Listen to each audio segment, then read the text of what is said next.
नमस्कार। World news में आज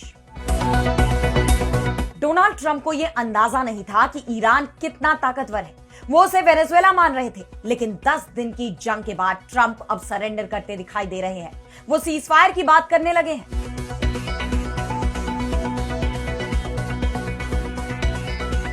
दस दिन बाद भी ईरान की ताकत में कोई कमी नहीं आई है। वो लगातार और घातक हमले कर रहा है। पूरा मिडिल ईस्ट ईरान के टारगेट पर है। वो जहां चाहे वहां अमेरिका के ठिकानों को तबाह कर रहा है। पूरी दुनिया में ईरान का समर्थन भी बढ़ रहा है। वहीं अमेरिका अलग थलग पड़ गया है, जिसके बाद अब ट्रंप के बयान भी बदलते दिखाई दे रहे हैं। कुछ दिन पहले ट्रंप ये दावा कर रहे थे कि हम ये जंग जीत रहे हैं। वहीं अब उनका कहना है कि जंग रोकने को लेकर वो इजराइल से बात करेंगे। ऐसे में ईरान से जंग हार गया अमेरिका। क्या ट्रंप अब इसे मानने को तैयार हो गए हैं? क्योंकि ईरान ट्रंप की किसी भी धमकी से डरता नहीं दिख रहा, बल्कि ईरान की धमकी से पूरा मिडिल ईस्ट खौफ में है। इन सब पर हम करेंगे विस्तार से चर्चा, लेकिन आइए जरा उन खबरों को भी देख लें जिन पर आगे होगी बात। ईरान में नए सर्वोच्च नेता का हुआ चुनाव। मुस्तफा खामेनेई को मिली कमान। अमेरिका और इजराइल की साजिश हुई फेल। नेपाल के पूर्व पीएम ओली की बड़ी मुश्किलें। जेन-ज़ी प्रोटेस्ट की जांच रिपोर्ट आई सामने। कार्रवाई की लटकी तलवार। चुनाव में भी जनता ने दिया झटका। पाकिस्तान का ऑपरेशन गजब-उल हक जारी। सेना का दावा 583 तालिबानी मारे गए। 242 तालिबानी चेकपोस्ट हुए तबाह। पाकिस्तानी एयर स्ट्राइक के बाद से क्षेत्र में छिड़ी है जंग। और चलते चलते में देखेंगे कैसे स्वीडन में कौवे बने सफाई कर्मचारी। इंसान की फैलाई गंदगी साफ करने पर उन्हें मिलता है इनाम। इन सभी खबरों पर हम विस्तार से करेंगे बात, लेकिन पहले एक नजर हेडलाइंस पर। ये ईरान का अंदरूनी मामला, दखल बंद हो। ईरान के नए सुप्रीम लीडर मुस्तफा खामेनेई को मारने की धमकियों पर चीन ने पश्चिमी देशों को घेरा। दुनिया का दूसरा सबसे बड़ा हथियार खरीदार बना भारत। रूस से 48% डिफेंस सप्लाई तो फ्रांस से भी 24% की खरीदारी। सिप्री रिपोर्ट में हुआ खुलासा। सेव अमेरिका एक्ट पर अमेरिकी राष्ट्रपति ट्रंप की दो टूक। संसद से मतदाता कानून पास नहीं हुआ तो किसी भी बिल पर नहीं करूंगा हस्ताक्षर। डेमोक्रेट्स का दावा, ये बिल वोटर्स को मताधिकार से करेगा वंचित। 258 शोषण केस में सिर्फ एक को सजा। महिलाओं की सुरक्षा में शहबाज सरकार हुई फेल। पाकिस्तान की मानवाधिकार परिषद की रिपोर्ट में हुआ खुलासा। तो मिडिल ईस्ट में जंग का आज 10वां दिन है और बीती रात भी पूरे क्षेत्र में कहर बनकर बरसी है। हर बीते दिन के साथ ईरान के तेवर बेहद आक्रामक होते जा रहे हैं। इजरायल और अमेरिका की तरफ से आने वाले हर हमले का उतनी ही तीव्रता से जवाब दिया जा रहा है। 3 बजे रात से ही ईरान ने इजरायल के साथ ही कतर, बहरीन, यूएई, सऊदी अरब समेत कई देशों में ड्रोन और मिसाइलों से हमले किए। उसने तेल के बदले तेल से जवाब दिया है। बीते दिन जहां इजरायल और अमेरिका ने ईरान के तेल डिपो पर हमला किया था, वहीं अब ईरान ने भी खाड़ी देशों में तेल रिफाइनरियों को निशाना बनाया। बहरीन के सित्रा में स्थित बाको तेल रिफाइनरी के चारों तरफ धुएं का गुबार देखा गया। वहीं सऊदी अरब ने शैबाह की तरफ आते ड्रोन को इंटरसेप्ट किया। ईरान के बढ़ते हमलों से खाड़ी देशों में भी नाराजगी दिखाई दे रही है। सऊदी अरब ने इनकी कड़ी निंदा की है। सऊदी विदेश मंत्रालय ने कहा कि हमारे हवाई अड्डों और तेल सुविधाओं समेत नागरिक स्थलों पर हमले क्षेत्र की सुरक्षा और स्थिरता को खतरे में डालने का काम करते हैं। यह अंतर्राष्ट्रीय चार्टर और अंतर्राष्ट्रीय कानून का घोर उल्लंघन है। ईरान के ये हमले वर्तमान और भविष्य के संबंधों पर गहरा प्रभाव डालेंगे।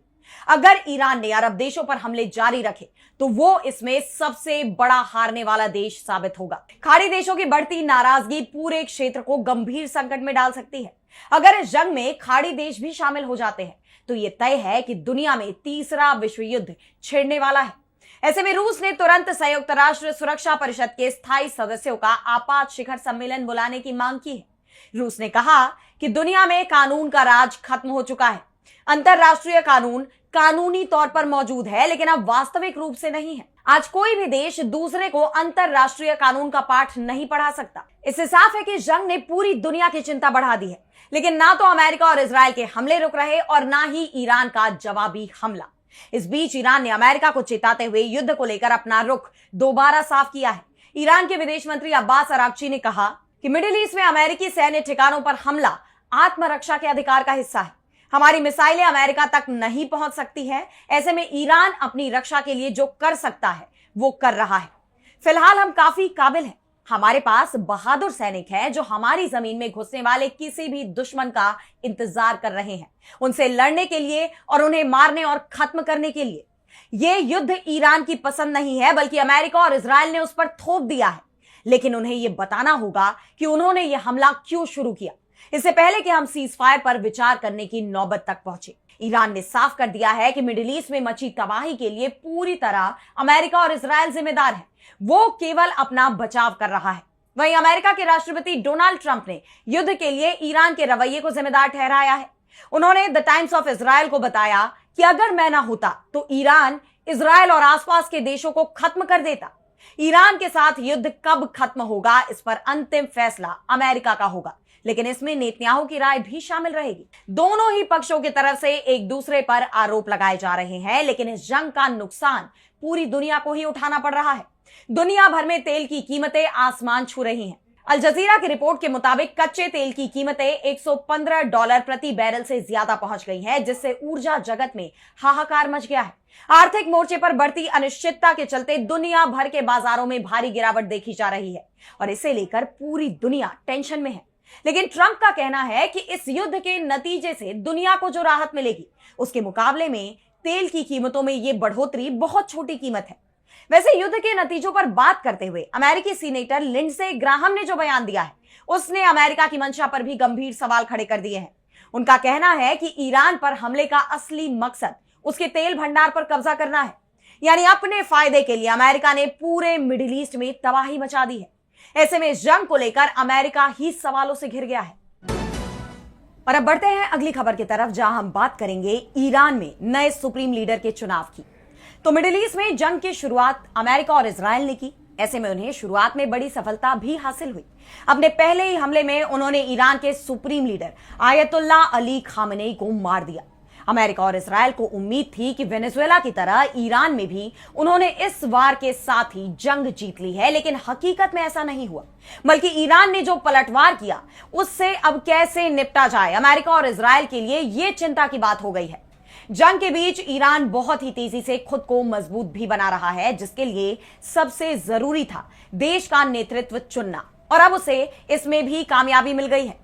ईरान ने 10 दिन के अंदर ही अपने नए सुप्रीम लीडर का चुनाव कर लिया है, और वो कोई और नहीं बल्कि खामेनेई के ही बेटे मोज्तबा खामेनेई है। ईरान की असेंबली ऑफ एक्सपर्ट्स ने कई बैठकों के बाद यह फैसला किया। 88 सीटों वाली ईरान की एक्सपर्ट्स की असेंबली मौलवियों का एक ग्रुप है जो सुप्रीम लीडर को चुनता है। और अब बात करें मोज्तबा खामेनेई की, तो 56 साल के मोज्तबा खामेनेई अपने पिता अली खामेनेई के सर्वोच्च नेता रहते हुए सत्ता के गलियारों में प्रभावशाली व्यक्ति के रूप में देखे जाते रहे हैं। मोज्तबा खामेनेई एक धर्मगुरु हैं और कई भूमिकाओं में रहे हैं, और अब वो ईरान की सत्ता के केंद्र में है। देश के सभी मामलों में आखिरी फैसला अब उनका होगा। वो मिलिट्री और पैरामिलिट्री रिवॉल्यूशनरी गार्ड के कमांडर इन चीफ के तौर पर काम करेंगे। उनके पास एनरिच्ड यूरेनियम के स्टॉक पर फैसला लेने का भी अधिकार है, जिसका इस्तेमाल न्यूक्लियर वेपन बनाने के लिए भी किया जा सकता है।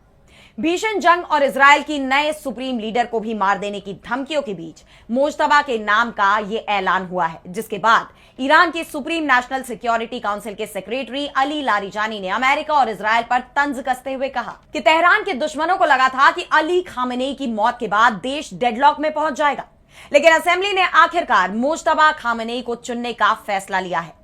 इस कदम के साथ ही ईरान ने पूरी दुनिया को यह साफ संदेश दे दिया है कि वो ही अपनी किस्मत खुद तय करता है। कोई भी विदेशी ताकत, चाहे वो कितनी भी ताकतवर क्यों ना हो, यह तय नहीं कर सकती कि ईरान को अपने पॉलिटिकल भविष्य के लिए क्या करना चाहिए। ऐसे में नए नेता के चुनाव के बाद ईरान के इस्लामिक रिवॉल्यूशनरी गार्ड कोर यानी IRGC ने मोज्तबा के प्रति वफादारी की कसम खाई है। हालांकि अमेरिकी राष्ट्रपति डोनाल्ड ट्रंप जरूर इससे खुश नजर नहीं आ रहे, क्योंकि ईरान में तख्ता पलट की उनकी कोशिश अब पूरी तरह फेल हो गई है। ईरान को वो साम दाम दंड भेद किसी भी तरह से झुकाने में कामयाब नहीं हो पाए। ऐसे में जब नए सुप्रीम लीडर के चुनाव को लेकर ट्रंप से सवाल किया गया, तो वो जवाब देने से भी हिचकते नजर आए। उन्होंने बस इतना ही कहा कि देखते हैं क्या होता है, यानी ना कोई धमकी और ना ही कोई आगे का प्लान। ऐसे में सवाल ये उठ रहे हैं कि क्या अमेरिका अब बैकफुट पर आ रहा है। बहरहाल ये आने वाले वक्त में साफ हो जाएगा। और अब अगली खबर में बात करेंगे नेपाल की। तो एक तरफ नेपाल में नई सरकार का चुनाव हो रहा है, वहीं दूसरी तरफ देश में पिछले साल हुए युवाओं के आंदोलन की गूंज अब तक सुनाई दे रही है। जेनजी प्रोटेस्ट में हुई हिंसा को लेकर कई सवाल अब भी बरकरार हैं, लेकिन अब इसकी जांच पूरी हो गई है और रिपोर्ट भी सामने आ गई है, जिसके बाद तत्कालीन ओली सरकार की मुश्किलें बढ़ती नजर आ रही हैं। पहले उनके हाथ से सत्ता गई और अब उनके खिलाफ कार्रवाई की भी आशंका जताई जा रही है। इस चुनाव में भी पूर्व पीएम केपी शर्मा ओली को जनता ने पूरी तरह नकार दिया। चुनाव के नतीजों की बात करें तो नेपाल की जनता ने बालेन शाह की राष्ट्रीय स्वतंत्र पार्टी को जनादेश दिया है। 165 सीटों में उसे 125 सीटों पर जीत मिली है। वहीं 18 सीटें हासिल करने के साथ दूसरे नंबर पर पूर्व पीएम शेर बहादुर देउबा की पार्टी नेपाली कांग्रेस है। पूर्व पीएम केपी शर्मा ओली की communist party of Nepal unified Marxist Leninist यानी सीपीएन यूएमएल ने 9 सीटों पर जीत दर्ज की है, जबकि पूर्व पीएम पुष्पदहल प्रचंड की सीपीएन माओइस्ट सेंटर पार्टी को केवल 8 सीटें मिल पाई। वहीं अन्य के खाते में 5 सीटें गई हैं। वैसे तो नेपाल की संसद के निचले सदन में 275 सीटें हैं, लेकिन ये नतीजे 165 सीटों के ही हैं और बाकी 110 सीटों पर समानुपातिक प्रणाली से चुनाव होता है और इन 110 सीटों में से बालेन शाह के नेतृत्व वाली आरएसपी को 60 सीटें मिलनी तय हो गई हैं। यानी आरएसपी संसद में आसानी से 2/3 बहुमत पार कर जाएगी। इस चुनाव में युवाओं की भागीदारी बढ़ चढ़कर दिखाई दी। पहले उन्होंने पिछले साल सितंबर में प्रदर्शन कर ओली सरकार को हटाने का काम किया और अब वो देश में युवा की सरकार बनाते नजर आ रहे हैं।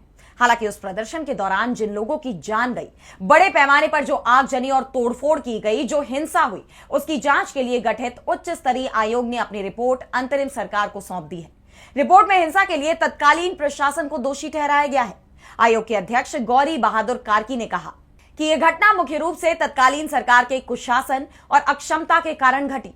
नौकरशाही और न्यायिक निकायों सहित सरकारी संस्थानों के राजनीतिकरण से लोग हताश थे। प्रदर्शन के दौरान युवाओं पर गोली चलाने और आदेश जारी करने वालों के साथ साथ हिंसा को रोकने के लिए कार्रवाई न करने वालों के खिलाफ भी कानूनी कार्रवाई की सिफारिश की गई है। अगर सरकार इन सिफारिशों को लागू करने में विफल रहती है तो देश में एक और जेनजी आंदोलन हो सकता है।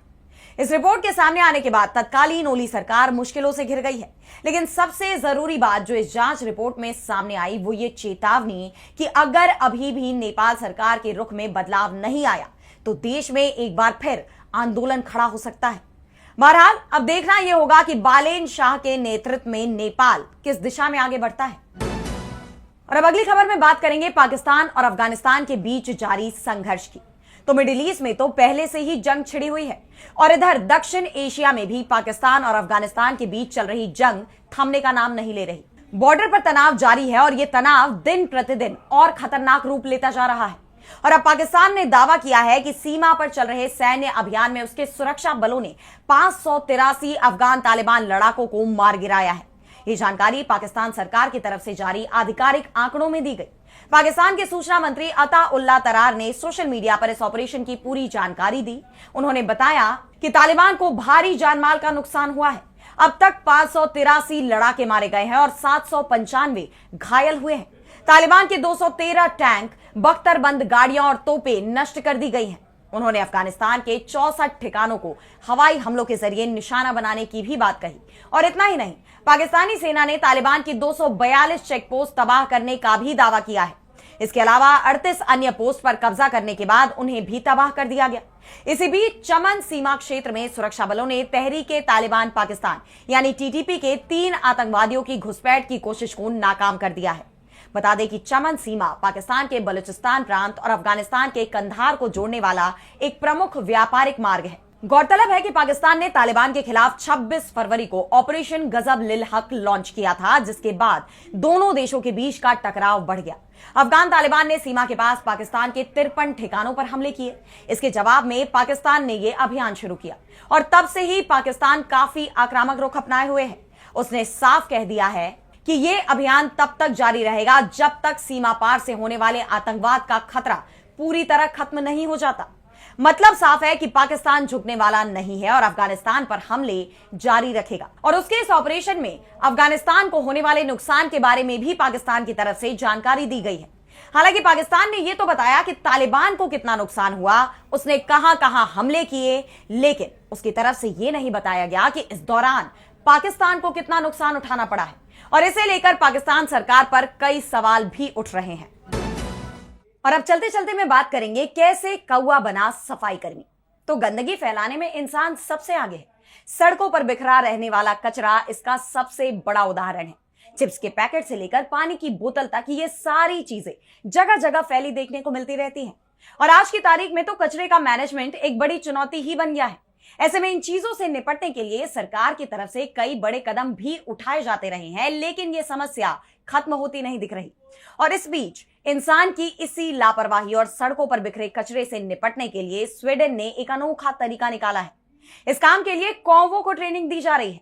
जी हाँ, सुनने में आप सभी को हैरानी होगी, लेकिन स्वीडन के सोडरटेलजे शहर में कौवे अब बाकायदा सफाई कर्मचारी के रूप में काम कर रहे हैं। इन पक्षियों को सड़कों पर गिरे सिगरेट के बट उठाने की ट्रेनिंग दी जाती है, जिसके बदले उन्हें खास मशीनों से खाने को दिया जाता है। इस पूरी प्रक्रिया के पीछे कोरविड क्लीनिंग नामक एक स्टार्टअप का हाथ है। उन्होंने एक ऐसी ऑटोमेटिक मशीन बनाई है जो कौवों के मनोविज्ञान पर काम करती है। उन्हें सड़क किनारे लगे डस्टबिन में सिगरेट के टुकड़े डालना सिखाया जाता है।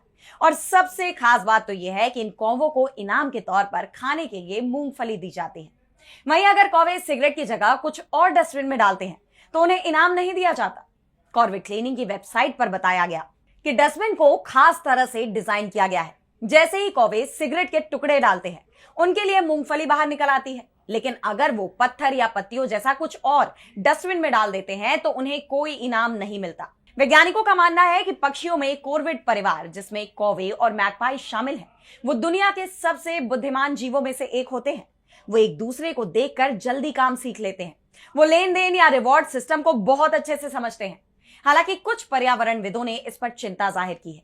उनका कहना है कि सिगरेट या निकोटीन से पक्षियों की सेहत पर बुरा असर पड़ सकता है, लेकिन कोरविड क्लीनिंग टीम का कहना है कि वो पक्षियों पर करीब से नजर रख रहे हैं और ये सुनिश्चित भी कर रहे हैं कि वो कचरे को सिर्फ मशीन में डाले, उसे निगले नहीं। लेकिन जिस तरह से कौवे ये स्वच्छता अभियान चला रहे हैं वो काफी अनोखा है और साथ ही प्रेरणादायक भी है। तो फिलहाल आज इस वर्ल्ड न्यूज में इतना ही। देश दुनिया की तमाम बड़ी खबर के लिए आप देखते रहिए डीबी लाइव और मुझे दीजिए इजाजत। नमस्कार।